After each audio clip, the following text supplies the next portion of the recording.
किसानों के सामने सबसे बड़ी समस्या समय पर खाद न मिलना होता था। अक्सर सोसाइटी के सामने किसानों की लंबी लंबी लाइनें देखने को मिलती थी।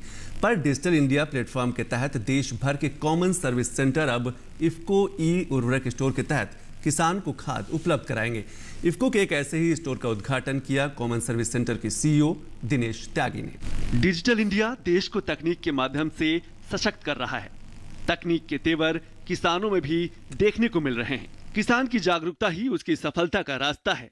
देश भर में 4 लाख से अधिक common service centre single window system की तरह काम कर रहे हैं।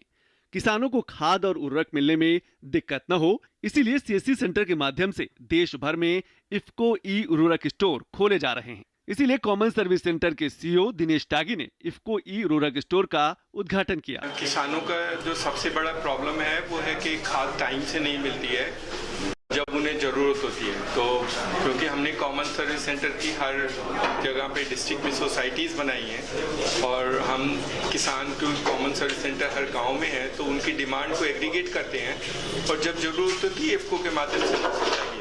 तो वास्तव में कॉमन सर्विस सेंटर के माध्यम से किसान की खाद बेचने का, खरीदने का जो है वो अवसर वो प्रदान होगा और उसे आराम से सही वक्त पर सही दामों में अपनी खाद मिल जाएगी। कॉमन सर्विस सेंटर ग्रामीण क्षेत्र के युवाओं को रोजगार देने में महत्वपूर्ण भूमिका अदा कर रहा है। स्थानीय स्तर पर सीएससी सेंटर खुलने से किसानों को अपनी हर समस्या का समाधान मिल जाता है। युवाओं की आत्मनिर्भरता उन्हें आर्थिक और सामाजिक दायित्वों को पूरा करने में मदद कर रही है। फिर किसान की जरूरतें क्या है? किसान को फसल बीमा कराना है तो उसके लिए कॉमन सर्विस सेंटर है। किसान को खाद बीज चाहिए, उसके लिए कॉमन सर्विस सेंटर है। किसान को अपनी पेंशन निकालनी है, उसके लिए कॉमन सर्विस सेंटर है। किसान को अपना आय जाति निवास प्रमाण पत्र बनवाना है, उसके लिए हमारा कॉमन सर्विस सेंटर है। किसान को अपना बिजली का बिल जमा करना है, उसके लिए हमारा कॉमन सर्विस सेंटर है। अपने जीवन प्रमाण के लिए उसको बैंक जाना पड़ता है, अब बैंक जाने की भी जरूरत नहीं, जीवन प्रमाण वो दे सकता है। इस तरीके से कई सरकारी और गैर सरकारी सुविधाएं जिसके लिए आमतौर पे किसान को 4 से 5 किलोमीटर का एक मिनिमम दूरी तय करनी पड़ती थी, वो अब उसके गांव में उपलब्ध है। किसानों को अपने खेत की मिट्टी की पहचान होना बहुत जरूरी है।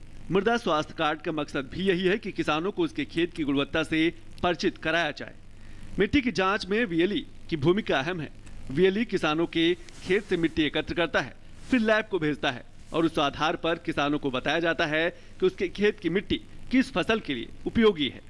खेत की अगर मृदा प्रशिक्षण सही रहेगी तो हमें खेतों को क्या जरूरत है वो प्रोडक्ट हम इन्वॉल्व करेंगे अपने खेतों में, जिससे हमारी जो फसलें हैं वो जो दिन प्रतिदिन घट रही है वो बढ़ रही है।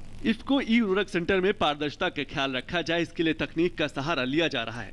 हालांकि अभी किसान नगद राशि देकर ही खाद और उर्वरक ले सकता है, पर आने वाले दिनों में वो डिजिटल पेमेंट भी कर सकेगा। जहाँ जहाँ डिस्ट्रिक्ट सोसाइटी बन गई है तो वहाँ पर हर एक कॉमन सर्विस सेंटर पर खाद मिल सकती है, उसमें कोई रेस्ट्रिक्शन नहीं है। कॉमन सर्विस सेंटर गांव वालों से पूछता है कि आप इसको कितनी खाद चाहिए, उस खाद के हिसाब से वो अपने पेमेंट देके खाद खरीदता है और बाद में किसानों से खाद के पैसे लेता है। उसका अपना तरीका है, वो अपने तरीके से वर्कआउट करता है और पारदर्शिता, क्योंकि हर एक इफ्को के जो पोर्टल है उसमें सारी डिटेल्स भरी जाती हैं और हर एक कस्टमर की डिटेल्स को भी कैप्चर किया जाता है और ई-केवाईसी के ऑथेंटिकेशन करने के बाद कोई सब्सिडी तभी मिलती है। देश भर के किसानों के सामने सबसे बड़ी समस्या अच्छी गुणवत्ता के बीज मिलना होता है।